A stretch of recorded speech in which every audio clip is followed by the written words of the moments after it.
I'm a 30-year-old guy who was engaged to a 27-year-old woman. Let me give you some background. Let's call her Sue, not her real name.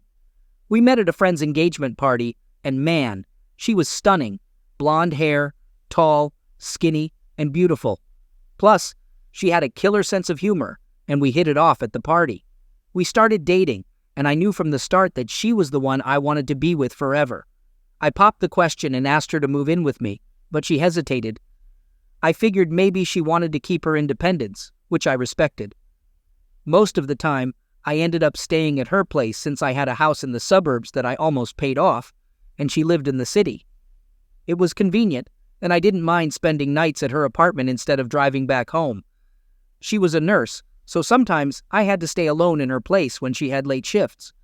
So at first, she wasn't ready to move in with me because she didn't want to give up certain privileges. You see, she didn't have a car, and getting around would have been really tough for her. She actually wanted me to move into her place, but I'd already pretty much paid off my house's mortgage, so that wasn't an option. Plus, her apartment was too small for both of us. Then, COVID happened, and everything changed. Because of the lockdown, she decided to move in with me. She worked as an essential worker, so she was out most of the time, while I had the luxury of working from home as a software engineer. Because of the pandemic, we had to put our wedding plans on hold. To make things even more complicated, my dad had flown in to be with us for the wedding, but he got stuck here. Luckily, he didn't have to go to work, so he ended up leasing Sue's empty apartment since she wasn't ready to let it go yet. You know, it's important to mention that my dad and I weren't really close back then, but we were okay with each other. He left my mom and me when I was still a teenager, just so he could be with his secretary, who happened to be just 6 years older than me. It hurt at first, but I eventually got over the resentment since he didn't skimp on child support. He just wasn't interested in being a part of my life. While I was in college, my mom passed away, and he actually showed up at her funeral. He said he would still take care of my needs and that I didn't have to leave my stepfather if I didn't want to. My stepfather was fine with me staying, and my dad continued to pay for my expenses until I finished college. We would meet up whenever he flew in, usually for dinner or lunch. But most of the time, he was with different women who seemed to be around my age, or even younger. I didn't really like it, but I also didn't care that much. I figured it was none of my business, you know? Oh, and by the way, he wasn't married or in any committed relationship during this time. So let me start by giving you some background on my relationship with my dad before I continue with the story. When the lockdown restrictions were lifted, Sue made a big decision. She wanted to quit her job and make a career change into tech because she was burned out with her current work. I was making a good 6-figure salary, so I could easily cover both of our living expenses without any issues. I wanted to help her out, so I offered to cover her living costs while she paid for her classes herself. She moved in with me, and I even set up a workspace for her right next to mine so she could attend her classes while being close to me. We spent a lot of time together, and sometimes we'd even have my dad over for dinner. Interestingly, my dad decided he liked staying in the same city as me and had no plans of leaving again. It was cool with me because he wasn't getting in the way of my life. Later, I found out the reason was that he had a new girlfriend he was pretty serious about. To give you some background, my dad is a wealthy guy. He inherited some major shares from his parents and waited until his late 40s to sell them, and they were worth a ton of money. He also had a high-paying executive job in a big multinational company, so he was making a lot. Once I settled into my new lifestyle, I got a promotion at work. Even though I still got to work from home mostly, I had to go to the office sometimes. But no matter what, I was always happy to come back home to be with Sue. We were pretty intimate and having a lot of fun during our free time. Sue started feeling restless being at home all the time, so after we talked it over, she decided to get a part-time job back at her old workplace as a temp nurse. The good thing was that she didn't have to take as many shifts, but she was getting paid better than before. She also eased up on her online classes, but after about 3 months of working again, she started complaining about being too tired, and she really looked exhausted too. I tried to help her by giving massages when I could and suggesting she take some time off work to rest, but she said she couldn't because there was nobody to cover her shifts. I didn't push it and let it be. Then she started coming home with expensive stuff she bought, But I wasn't suspicious because she loved shopping and had always sacrificed to buy designer clothes and shoes before we got engaged. I thought she could afford it since she didn't have to worry about living expenses. Gradually, she started taking more and more shifts until her schedule was just as busy as before. We hardly had time together as her days off and my work days didn't match, and she'd leave for work while I was still asleep and come home just before I went to bed. Despite all that, we still found time to be intimate. About 6 months after she started working, we began planning our wedding. She reduced her workload, saying it would allow us to focus more on the wedding planning. I didn't have any issues with that and supported her plans. I was too swamped with work to be deeply involved in the wedding preparations, but I trusted her decisions. So one night, she comes home and drops a bombshell. She's pregnant. I couldn't contain my excitement. I went all out, buying her a bunch of stuff and treating her to a dinner with my dad and his new girlfriend, who were just as thrilled as I was. Sue decided to quit her job to be a stay-at-home mom, and I supported her decision completely. By then, I had already finished paying off the mortgage and was in a great financial position to provide for my family. Life was going well. I'd come home from work, and Sue would fill me in on her day and all the wedding preparations she was making. I noticed that my dad was spending a lot of time with her, in a good way. It seemed like they were getting along great. What I didn't realize was that she was keeping things from me. When the phone bill arrived, I noticed she was constantly on the phone with him, exchanging lots of texts back and forth. Turns out, they were covering their tracks and I had no idea. Now that I know what was going on between them, I feel incredibly dumb and angry. I got suspicious when Sue kept coming home with shopping bags from fancy stores. It didn't make sense since she wasn't working anymore, and she wasn't using my money either. When I asked her how she afforded all those things, she gave me vague answers that set off my BS detector. So I decided to do some snooping. Once she realized I was suspicious, she stopped bringing new stuff home. But I noticed her with new bags and shoes I hadn't seen before, which made me realize she was still buying expensive things. I couldn't take it anymore and checked her purse, where I found a receipt from her recent shopping trip. Shockingly, it had my father's name on it as the buyer of those things. When she came home, I confronted her about the receipt, and she said my dad needed help buying a gift for his girlfriend, and she gave him advice. As a thank you, he got her those expensive things from the store. Her explanation kind of made sense, but something felt off. There's no way my dad would drop $5,000 on my fiancée just for helping him pick a gift. I started connecting the dots and realized that my fiancé and dad were finding a way to be together almost every day. He was spending more time with Sue than with his own girlfriend. I didn't have concrete evidence, but I was pretty sure something fishy was going on between them. So I decided to take matters into my own hands. First, I sneaked a GPS tracker into Sue's car to see where she went, and I secretly set up cameras all around the house. In the first week, I didn't catch anything unusual. She went to the doctor's and the supermarket, pretty normal stuff. But I knew it was just a matter of time before they slipped up. I finally got the chance I was waiting for when Sue left her phone at home while running to the store. I knew her password, but I never snooped around without a good reason. But this time, I found out she had changed it. I returned the phone, acting all normal, and decided to wait and observe for another week to see if I could figure out the new password. Finally, I got it, and I waited for the perfect moment to get a hold of her phone. That moment came when she left her phone on the coffee table and went to take a bath. I checked her messaging app, but there was nothing useful there. So, I decided to go through her social media apps, and that's when I hit the jackpot on WhatsApp. She had been deleting her chats with him, so I didn't find much there. But what I did find shocked me to the core. She had sent him explicit pictures of herself just earlier that evening, with a message saying, "All yours, Daddy." My father hadn't replied yet, but it was enough to confirm my worst fear.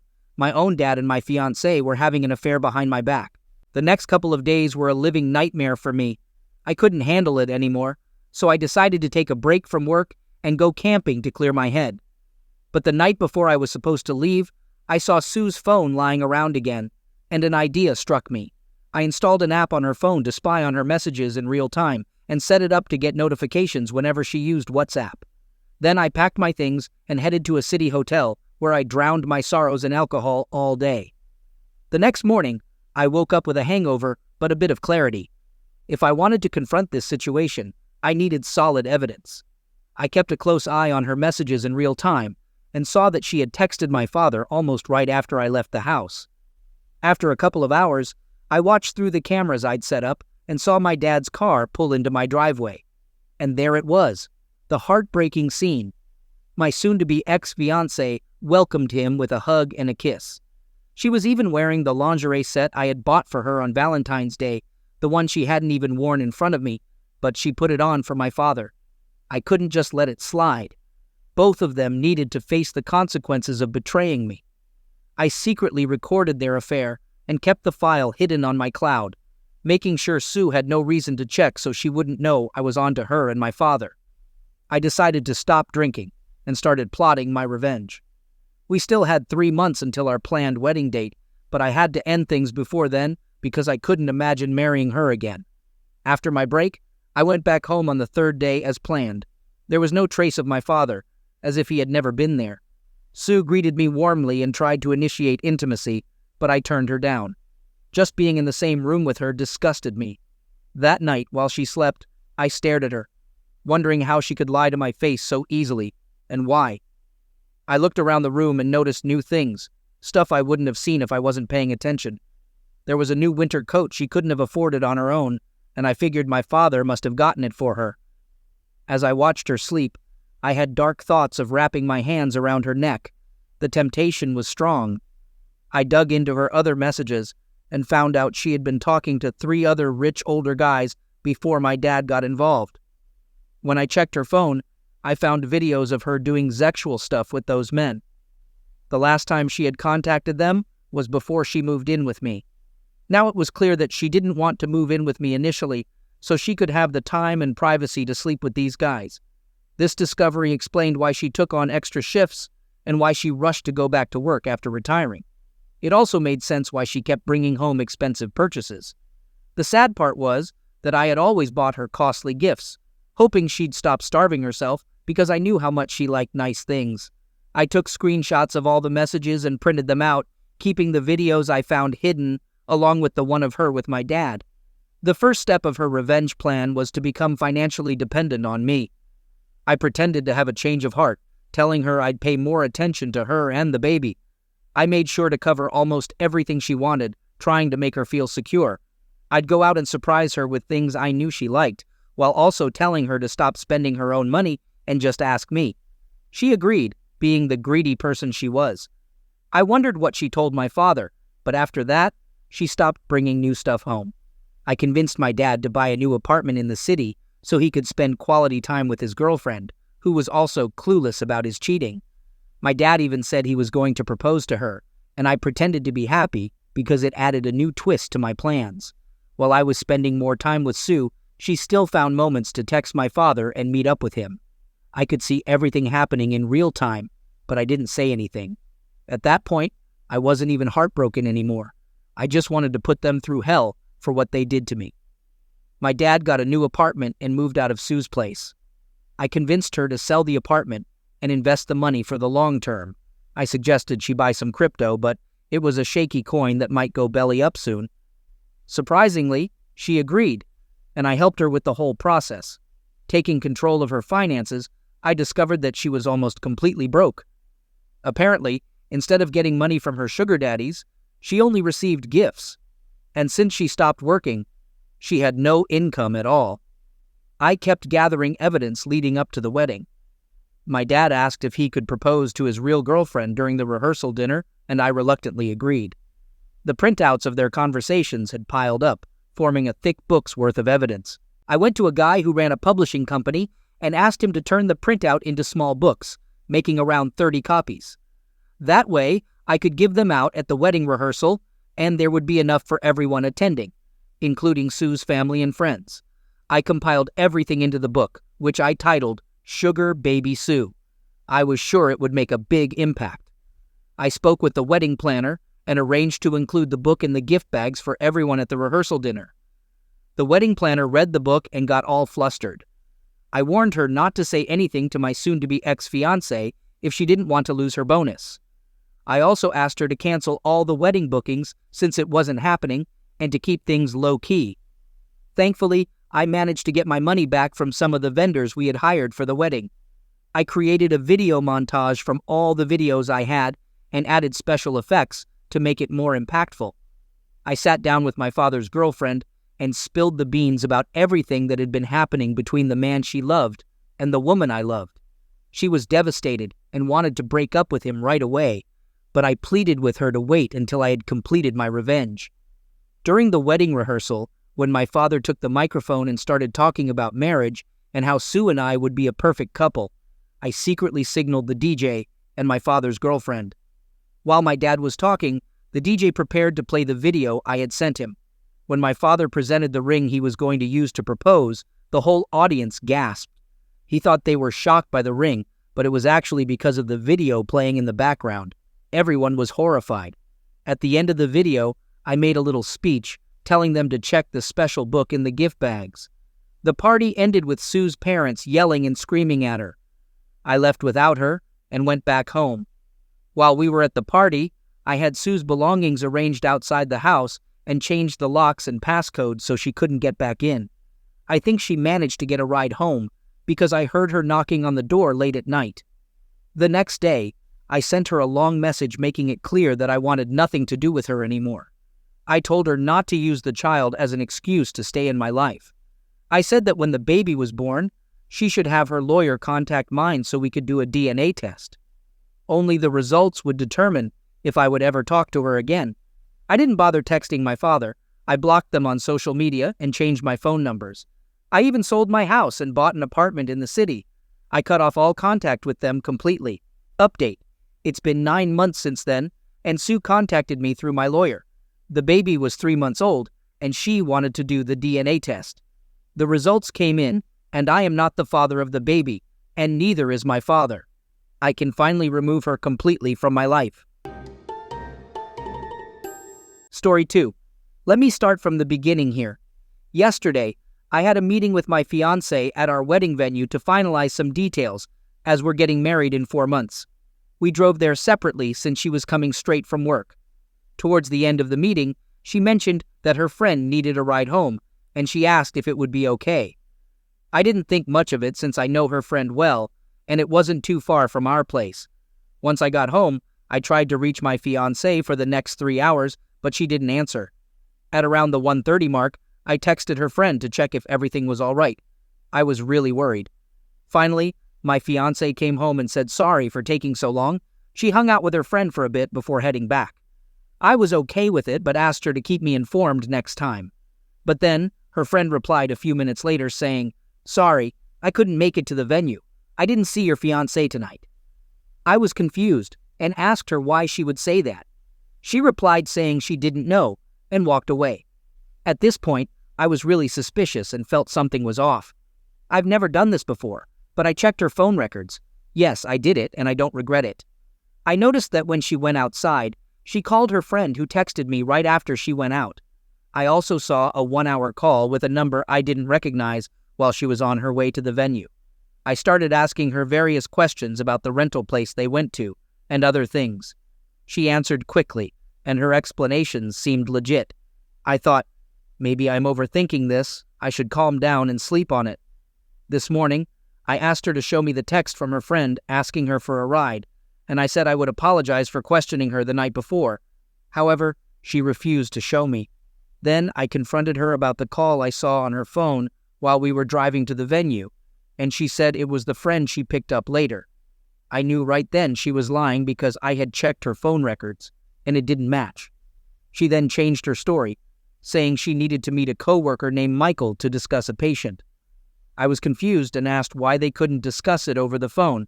I was getting really suspicious at this point since we've always been honest with each other. I asked her to show me the texts with Michael, but she refused. I questioned why she wouldn't show me if there was nothing to hide. I even asked if she was having an affair, or if she didn't want to be with me anymore. She paused for a moment, and then started listing all the things she thinks are wrong with me, like working too much, not spending enough time with her, and not listening. I was shocked at this point because all of this was news to me.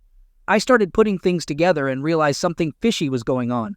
I insisted on seeing the texts again, and after about half an hour of convincing, she finally showed them to me. They were crazy, filled with sexual content, and talking a lot of crap about me. It was clear that she wanted to be with him and that they were basically in love. She just started this job 1.5 months ago, and he's her co-worker, much older and divorced with multiple kids. Meanwhile, I have been financially supporting her while she got back on her feet, and she was working extra hours to avoid getting a part-time job. We live together in our house with 3 dogs and a horse. I can't believe this is happening, especially since we were supposed to get married in 4 months.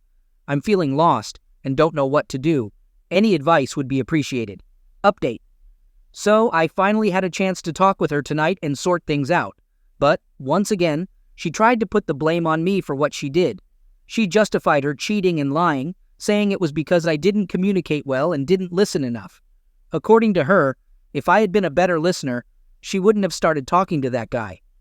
She complained that I spent too much time in the office working and not enough time with her. I tried to explain that I was putting in extra hours at work to support her and the family financially while she was struggling, so she wouldn't have to get a part-time job. But she said she would rather have gotten a part-time job, which doesn't make sense to me at all. She thought since the whole thing was short-lived, just 1 week she claims, and they only made out once, we could move past it. But when I brought up the texts where she was talking trash about me and having sexual conversations with him, she changed the subject, and I got nowhere. I told her that I'm not the reason all this happened. She went too far without considering the consequences or talking to me about her feelings. I explained that I can never trust her again, and this mess is all because of her actions. It's her choice if she wants to try and blame me for all of this. Towards the end of our talk, things calmed down a bit. I told her, listen, we really need to figure out what to do about the house we own together and our 3 dogs. After some discussion, we reached 2 options. Either I stay and buy her out, or we sell the house and find new places. As for the dogs, we still need to decide who gets which one. That's where we left things tonight, and I'll keep you all updated on how things progress.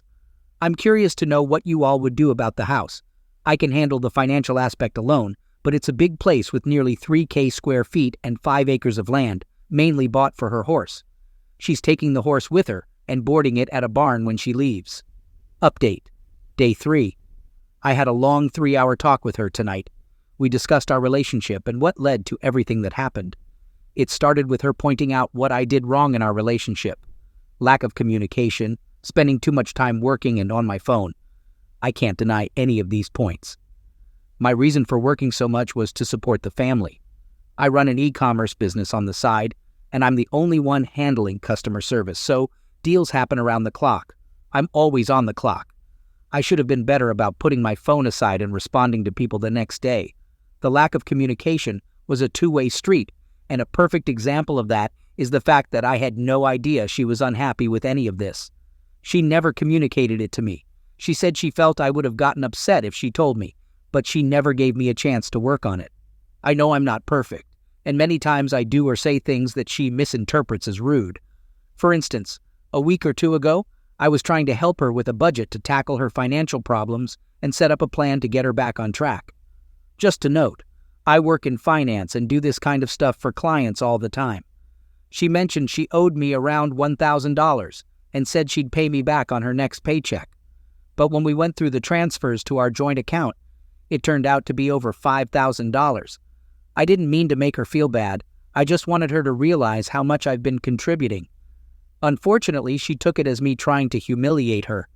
Maybe my timing was off, but I was only trying to help and ensure our financial situation was okay. We still had a lot to pay for the wedding, and I was being cautious with budgeting to make sure we had enough. It really bothers me that she keeps justifying her actions by blaming my flaws. She tells me she's surprised that I would throw away 7 years of our relationship like this. I have to keep reminding her that I didn't throw it away. She did with her actions. She says I told too many people too quickly, and we could have resolved all of this between us. She also believes she wouldn't have talked to someone else if I was a better listener and communicator. I finally figured out the full extent of the affair, and based on the texts I read, I believe it started about 2 weeks ago. I'm not sure if they had met up outside of work before, but this time, he asked her to the park to play basketball and talk.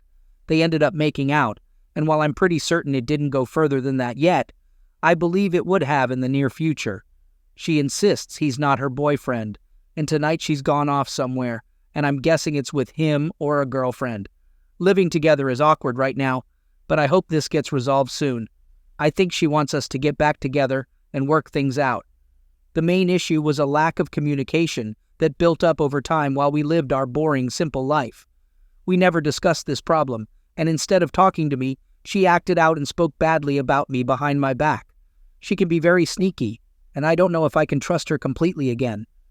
The easiest thing would be to take her back, but I don't think I'd ever be truly happy doing that. Understanding the real cause has helped me feel better. It gives me a chance to work on my own flaws and communication issues and view things from a different perspective. Today, I hit the gym and plan to stick to a routine. I'm also going back to studying for my CFP designation. I took the week off work to focus on my mental health. I called the wedding venue and officially canceled the date.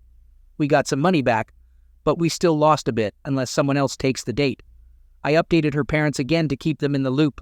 They live far away and are probably worried sick. I assure them that everything is calm and fine and they don't need to worry about their daughter. After some research, I found that with the current interest rates, I won't be able to find a comparable house for the same mortgage I'm paying now. Apartments are expensive too. So, I think it's best to try and buy out her share and have her find an apartment. She seems to be okay with it right now. We'll get an appraiser to assess the value and figure out if I can manage half of the equity. Update. It's been almost a month since this whole situation went down, and I want to give you all an update. It's been a whirlwind of emotions and events. I'll be honest, in the few days after it happened, I was a mess, trying to get back with that cheating jerk. It's embarrassing to admit, but it's all part of the process of moving on.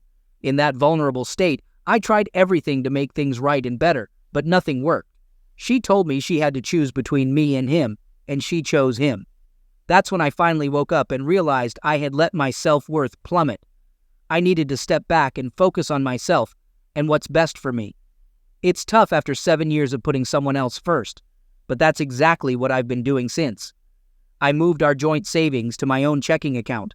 I figured out what was owed to me and transferred half of the balance back to the joint account for her to take. I've been hitting the gym every day since this happened. It not only improves how I look, but it helps me think clearly too. I've been doing some fun stuff lately, like shopping for suits, getting massages, and hanging out with friends and family. Looking back, I realized this relationship was isolating me from the people who care about me, which should have been a major warning sign. I never really did anything for myself. It was always about providing for my partner and our pets. But now, I'm changing that. I started seeing a therapist for the first time, and it's been helpful to talk things out and make decisions.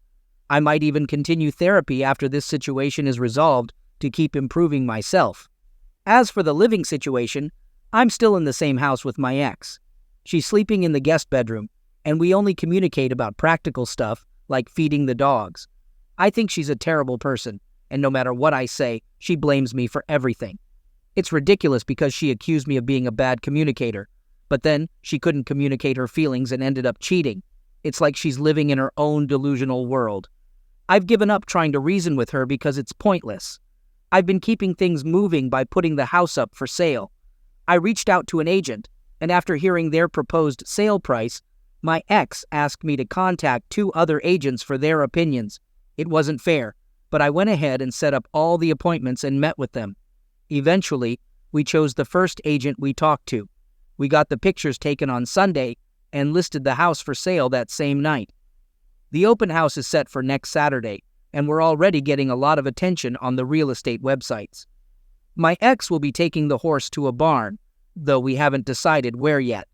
As for the dogs, I offered to take 1 or none, but she wants to keep all 3 together, which is fine with me. It allows me to have a fresh start. Surprisingly, about a week ago, I met someone new, and we've been spending a lot of time together. I'm not expecting anything serious, but it's nice to have her company.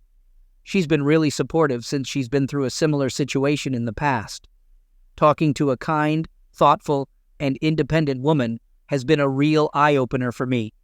It made me realize how much of a narcissist my ex was, so self-centered, manipulative, and dependent.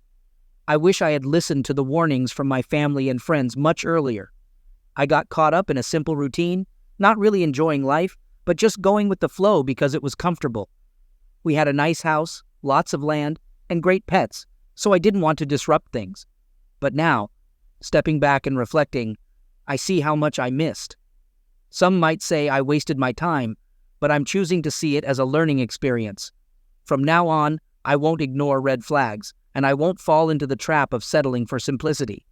I'll make sure to maintain strong relationships with friends and family, valuing their input and support. I want to give a big shout out to everyone who commented on my original post on Reddit. I posted there because I was lost and didn't know what to do.